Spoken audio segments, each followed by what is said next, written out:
What's up, y'all? It's your boy Richie Sky. We are back with another video. Thank you guys so much for tuning in to this channel. And if you haven't done so by now, go ahead and hit that subscribe button down below and hit that notification bell button so that you can be clued into when we drop all the new content on this channel. Sky Squad, y'all know what's up. We are in the building.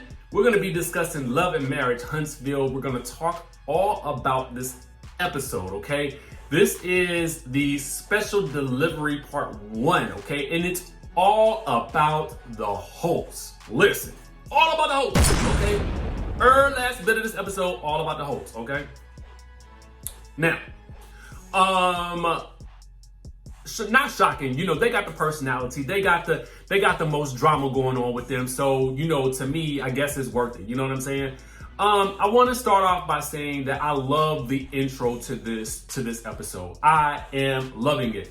Now, for those of you guys who don't know, I am a new fan to Love and Marriage Huntsville, okay? Just started reporting on the news on them this year. Didn't necessarily watch the first season of the show, but I've somewhat caught up, you know what I'm saying?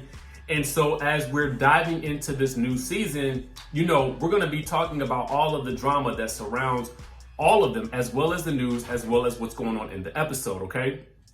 So first things first, I want to start off by saying again, I love the intro to this episode, which you got the radio host talking all that stuff, catching us up. And I felt like this was actually a really good way to sort of catch us up on everything that sort of has transpired from last season until now. And quite honestly, I'm almost hopeful that there are some other reality shows that start to do this. Real Housewives of Atlanta. I think it would be dope. And here's how it could work. You know what I'm saying? You could have somebody like a Porsha or Gary with the T, you know, from Dish Nation, basically sort of spilling the details on what's going down with the ladies. I thought it was just a novel way to sort of introduce what's actually about to happen on this show, or at least where we've been, you know what I'm saying? And a lot of times what you'll get with the show is they'll give you all of these flashbacks and stuff like that. But I just thought with the radio host doing it, it's like the radio host is all up in the tea. And I loved it. I absolutely loved it, to be quite honest with you. And again, I want more shows to do this. But I want to move on because we got a lot to get into, right? Now, Melody and Martel are moving forward despite all of the stuff that they have gone through, okay? Now, she's about to have this baby and she is looking at him in a different light because she says that this man has changed his ways. You know what I'm saying? And how does she know that he has changed his ways? Well, she has the codes to the phone. Oh, yes. She got the codes to the phone. She got the passwords to the social media. She got all of those details. And she also has him FaceTime when he says he's going somewhere to make sure he actually gonna be there. Listen, if there's some stuff I ain't gonna do, it's that. I don't have time to be worried about what my fiance is doing. I don't have time to be worried about what somebody I'm dating is doing. I don't have time to be dealing with that because I am busy. You know what I'm saying? I got things to do. And if I can't trust you to act within the best interest of this relationship, then I don't need to be with you. That's too much stress, it's too much trauma, and it's too much to deal with. Now, notice I said fiance or like significant other, partner, or whatever. Marriage is something different. And I'm trying to be gentle with these people because I feel like we have all been in situations where we have stayed in a relationship way longer than its expiration date, okay?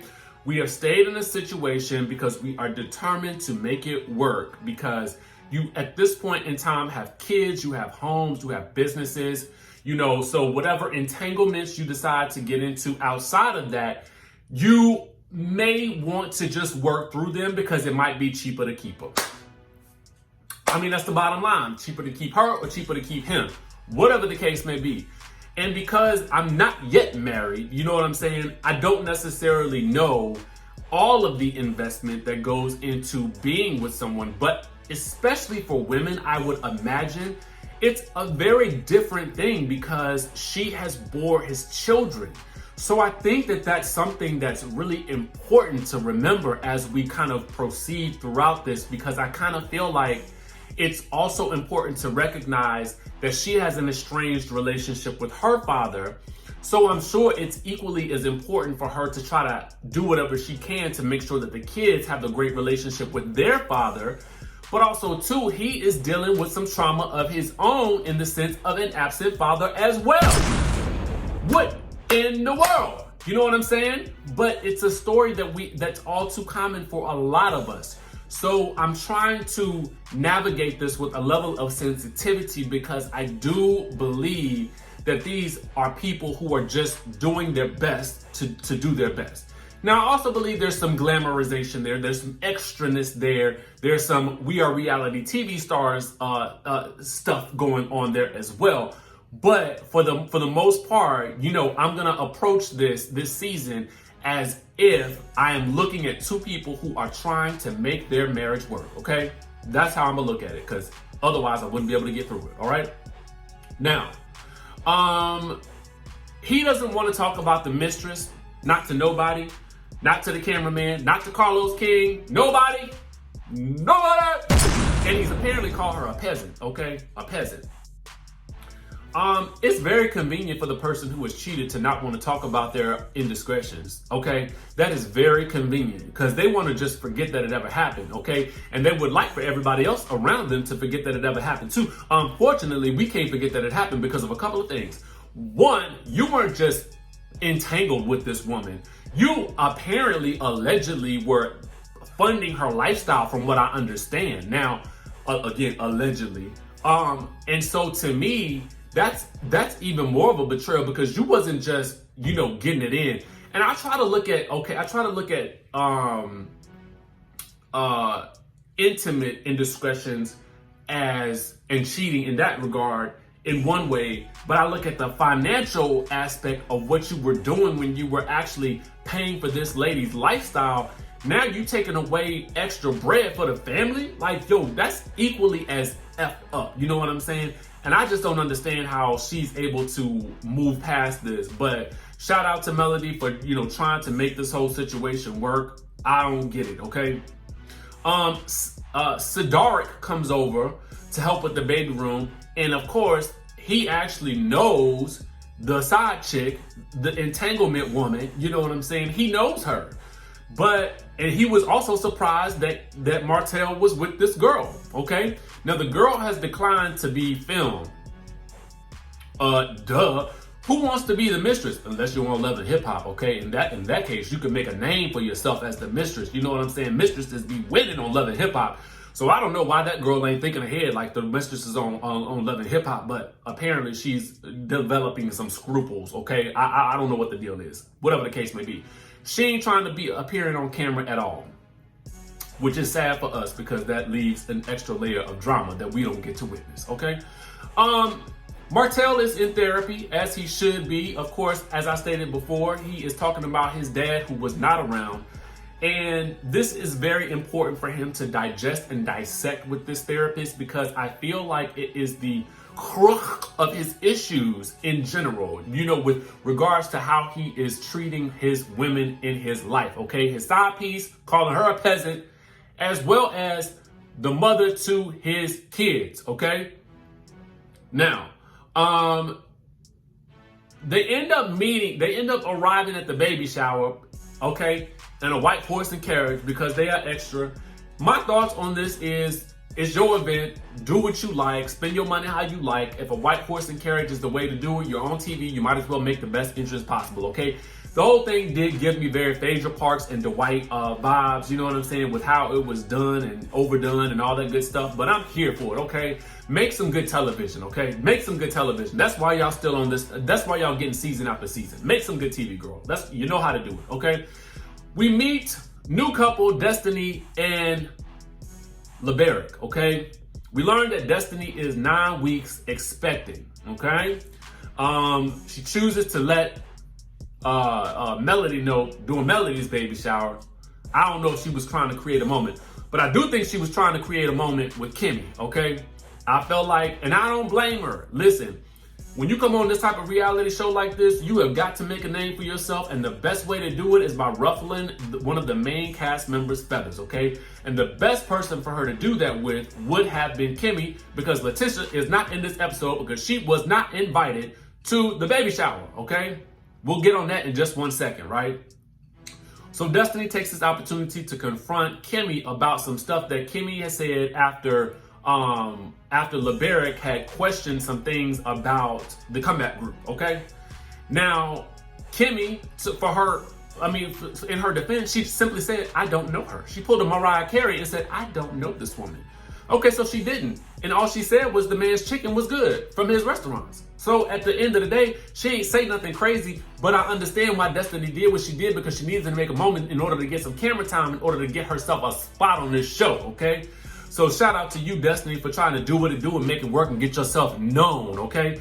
And it would have been smart for her to go after her because, you know, Melody's her friend, so that's her in right there, you know what I mean? And Melody is going to need a new friend in this scenario because she's already beefing with Letitia, okay? So there's that. Now, speaking of Letitia and Marcel, they're not invited to this because they're still beefing with the Holt, okay? Now, the beef has occurred apparently off camera where Letitia has apologized to Melody, but is still making nasty tweets about her, retweeting stuff about her. And then Marcel and Martel are still beefing because, I don't know what, listen, I just feel like Martel is an extra petty man. And I feel like he needs to lose some of his pettyrization because I just feel like it's too much and it's gonna be to his detriment. But he's being petty with Marcel. He's basically saying, you know, your woman is doing all of these things to her body and you still not satisfied with her. Petty, okay? But then Marcel is saying that he got some details about Melody's mama. Petty, okay? Now, the problem with this is you have, what's his name? Maurice in the middle of the situation betwixt the two men, right? The messenger always gets shot in this situation. To me, I just feel like he is doing his best to try to keep the peace with these two these two couples. But ultimately, I think it's just going to continue to bite him in the butt because Martel does not want to be taken off his petty throne, okay? Marceau is probably still upset about whatever he's upset about. So to me, at the end of the day, it just seems like, bro, stay out of it. Stay out of it. But of course, he needs to have his role on the reality show, so it makes sense for him to be the peacemaker, okay? Now, we also learned that Melody's mother is not going to be, her father is not going to be showing up to this. They have been estranged, and he chooses not to show up to her baby shower. And it's just like, to be very honest with you, I'm thinking to myself, listen, I don't know where he was earlier on in her life, but what I do know is this: the man does not want to be involved, and that is a very sad thing. Let me tell you something. If I had a daughter out there, even if I didn't know as much as I did when I was when she was growing up, if I had a daughter out there and she was alive today, and then she was telling me she's having a new baby and she wants me to be there, I would have moved heaven and earth in order to be there with my child and the early birth of my grandchild. So there's nothing that would have kept me from it, and I just feel like, you know, it's just downright dirty. I don't like it. I don't like that at all. But, you know, she kept her cool about that whole situation and she just kept it moving. The other thing that I want to talk about was the moms. The moms, Martel and Melody's mom. There's a lot of M's on this show. Martel, Melody, Marceau, Maurice. It's a lot, okay? A lot of M's. Anyway, Melody and Martel's moms, okay, they have an awkward moment. It's hella awkward, okay? Hella awkward. And apparently, Melody's mom lets Martel's mom know that she had a conversation with Martel about his cheating and infidelity or whatever, and she said that he was very receptive. Now, Martel's mother just says, "Oh, they'll be all right. They need to work it out for themselves," which is probably the best approach. But listen, when your daughter been cheated on, you're gonna want to have a conversation with the husband. That's just the bottom line, okay? And of course, the mom is probably so used to the son doing screwing up that she's just like, oh, I'm gonna let him do what he want to do, okay? Because they grown folks, let them handle that.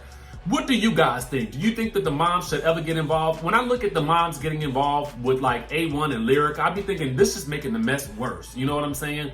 But then I'd be thinking they're doing that for television anyway, so it don't really matter.